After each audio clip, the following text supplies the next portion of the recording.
What's going on, guys? My name's Lee and welcome back to TimeShot SMP. And that thing's still there. I should probably take that down. I'll do it later. I don't even know how that got there. Not a clue how that got there. No one's owned up to it, so I don't know. I'll take that down later. And there's a whole bunch of creepers around my base. Okay, so let's take care of this dude. Then I want to show you guys my progress with the storage and war room. Of course, this is the room we're turning into our war room and storage room. Down here, I've done a lot of extra work. Last episode, we were laying out the foundations of the floor kind of thing. Well, I've pretty much finished the floor now.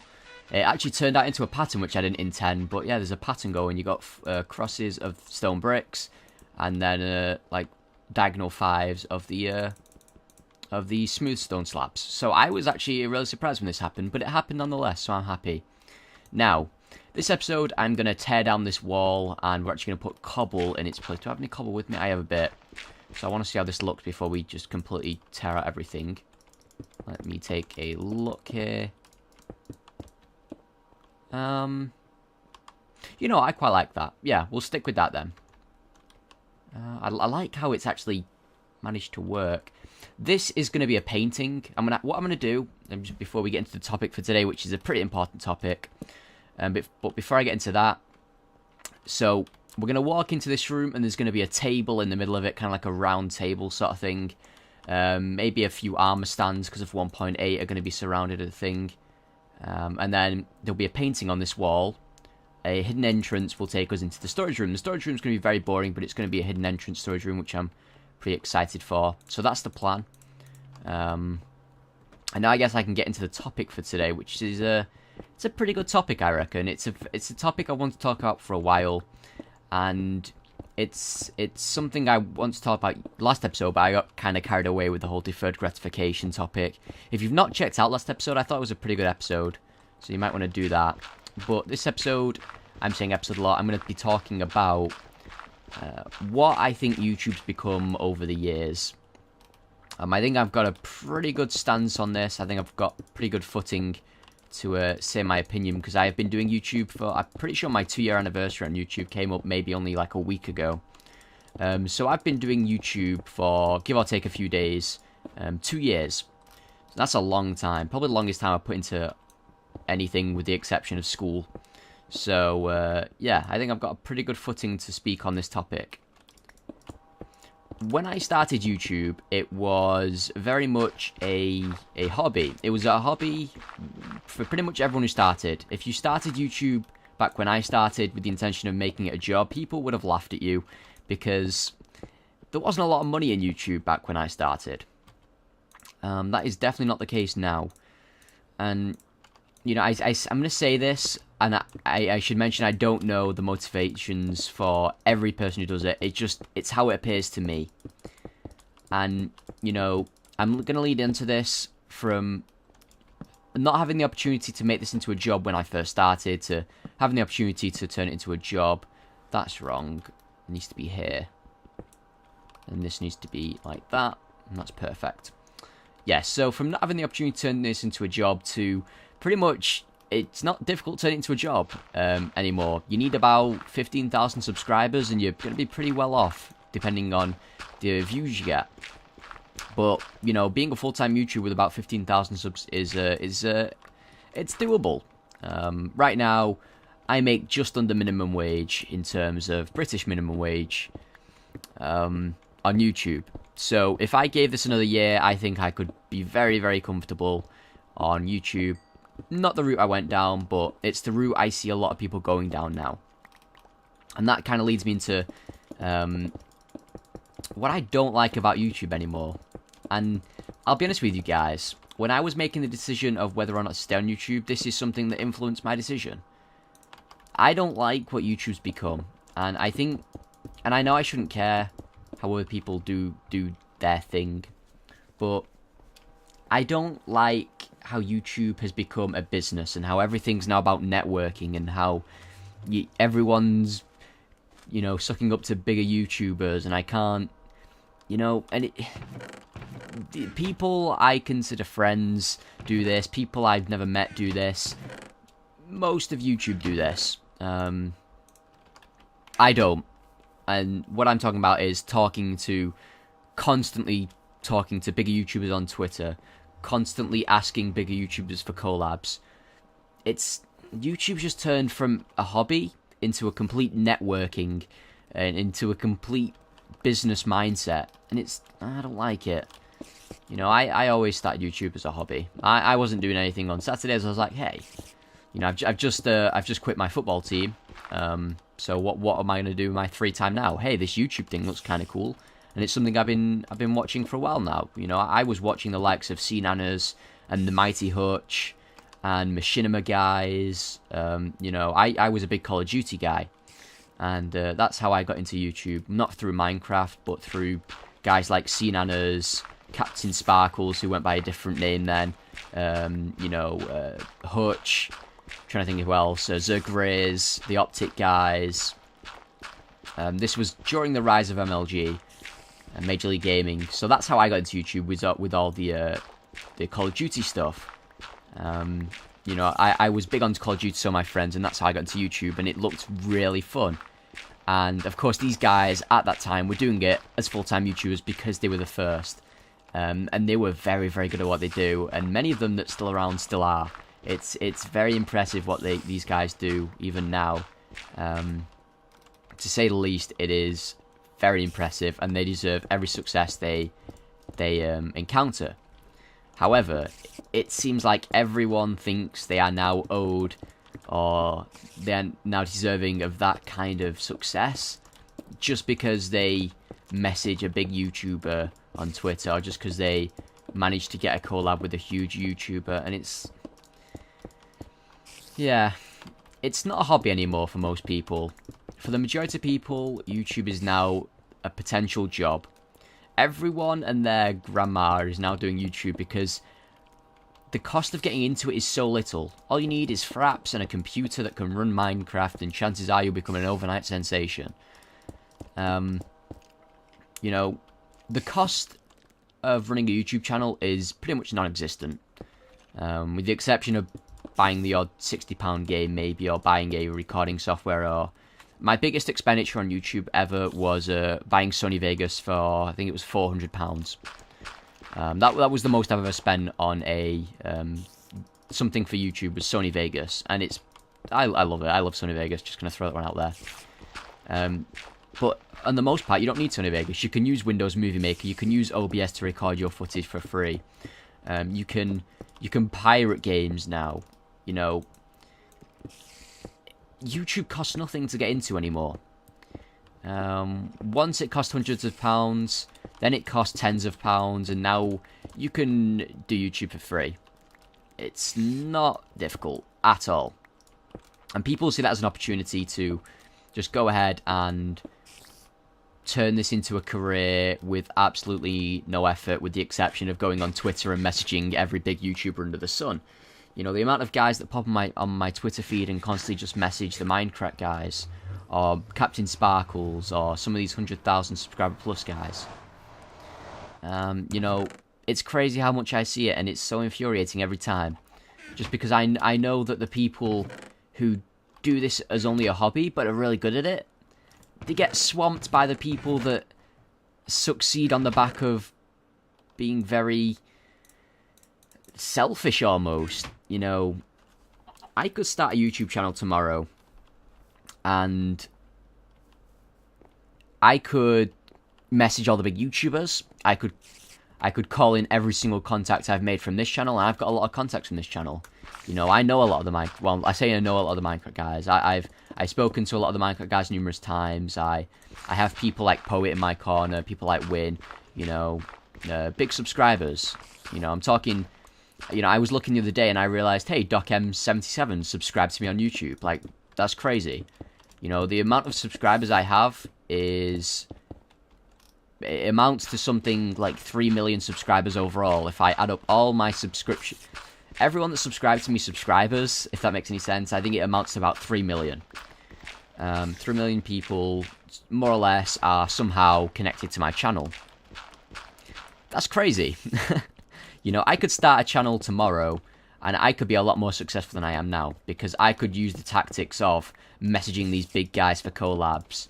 I could use the tactic of spamming people on Twitter. I could use the the tactic of messaging through PMs and all this stuff, but I don't want to, because it's a hobby, and I don't think YouTube's a hobby for anyone anymore, just about, you know, with the exception of very, very few people.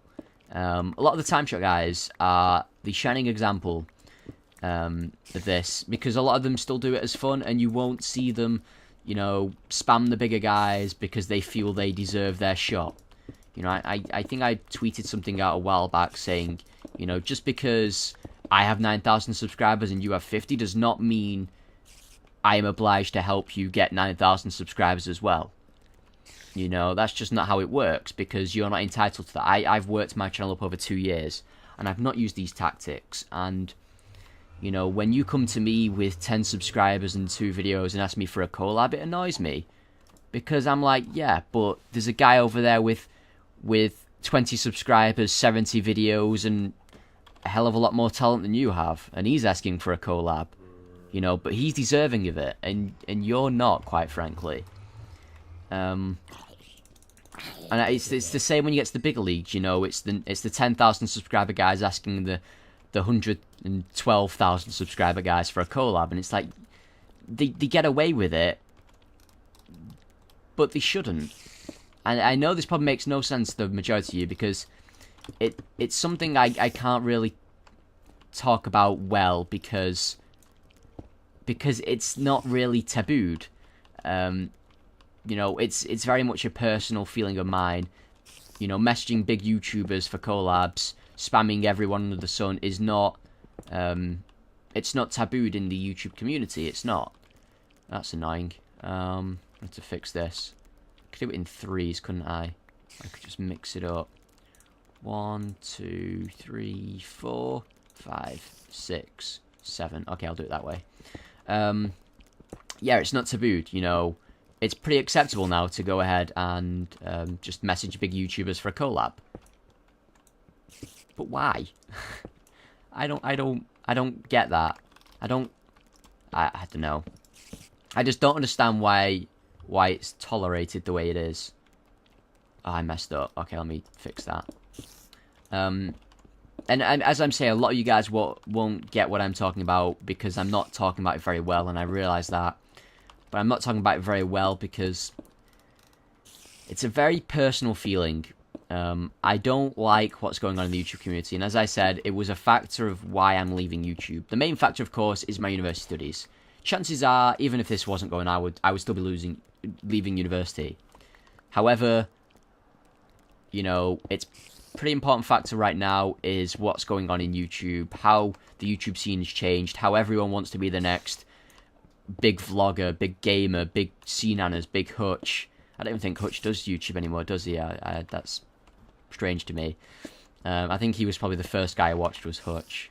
Might have been Pros Don't Talk or Captain Sparkles. Same person. I don't know.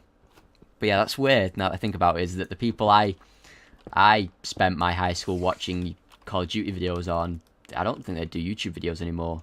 How weird is that? I'll have to go check that out. I'm intrigued. But yeah, it's a thing that isn't tabooed.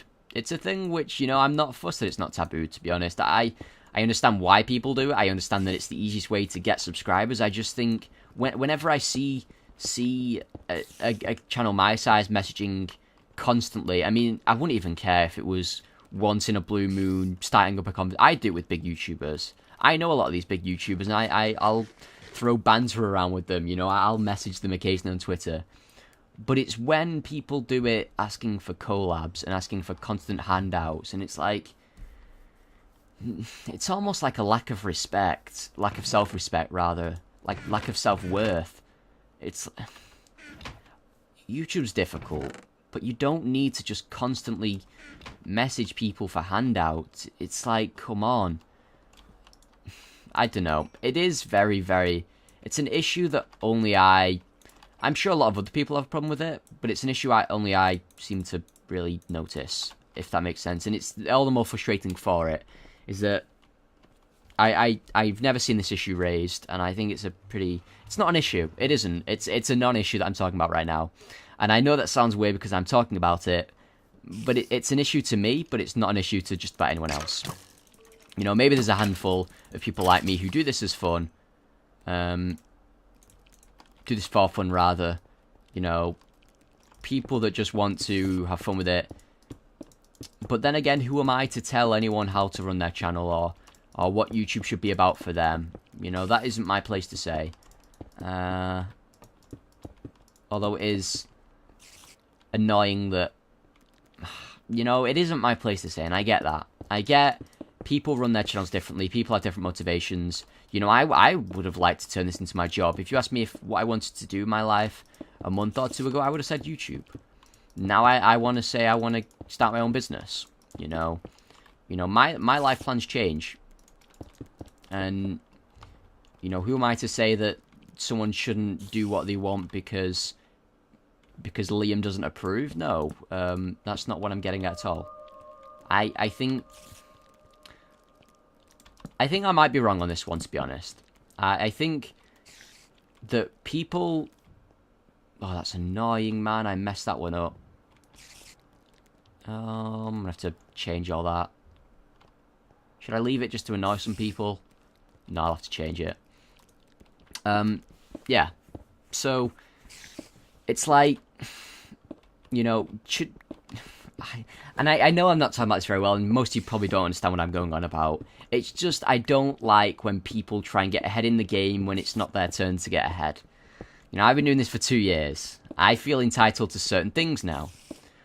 But just because you started YouTube for a week and posted 2 videos does not give you the right to spam me with requests to do a collab. And when I say no, I don't want to do a collab, that does not give you the right to then say, wow, you big YouTubers are all the same.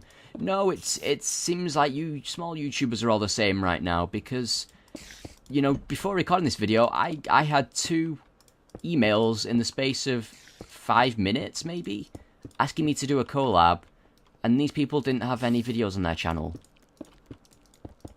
Like, what? Why on earth would I do a collab with you? You know, when I probably get about 10 messages a day asking for a collab.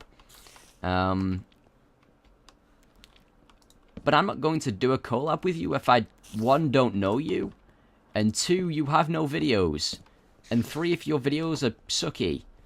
You know, what I put on my channel is reflective of me. So when I put you on my channel, and you end up effing and blinding because I don't know who you are, and you end up, you know, swearing your head off and ranting about random stuff, and you have mic's poor quality, and you don't end up uploading your side of things because you don't have a recording device, it turns out, that reflects poorly on me. So no, I'm not going to stick my neck out for you. I'm not going to have anyone else stick their neck out for me. I'm not going to approach anyone with a collab unless I know them. I'm not going to go ahead tomorrow and message DocM77 on Twitter just because he subscribed to me. He doesn't know me. He probably pressed subscribe because he watched one of my videos, thought it was decent, and he'll never watch another video again. You know? So I'm not going to go ahead and approach him for a collab because I don't know him. He doesn't know me. I'm not going to approach anyone else that subscribed to me. I've got some big guys subscribed to me. I'm not going to approach them just because of that, because they'll never watch another video of mine again. Chances are they stumbled upon one of my videos, liked it, clicked subscribe, and a month from now they'll unsubscribe when they realise, hey, he's gone. You know, I've just got a random subscription standing around and it's a bit pointless. It's the same. I'm not going to message these guys. And please, feel free to message me with offers of collabs. But don't do it if you've got no videos and if you've got nothing... And if you've got nothing on your channel, and if you just want a collab because I've got 9,000 subscribers, I'm a person, dude. I have feelings, I have thoughts, I have ideas. I'm not just here to be a basis of your growth on YouTube. Neither is anyone else. You know, we're not YouTubers, we are people.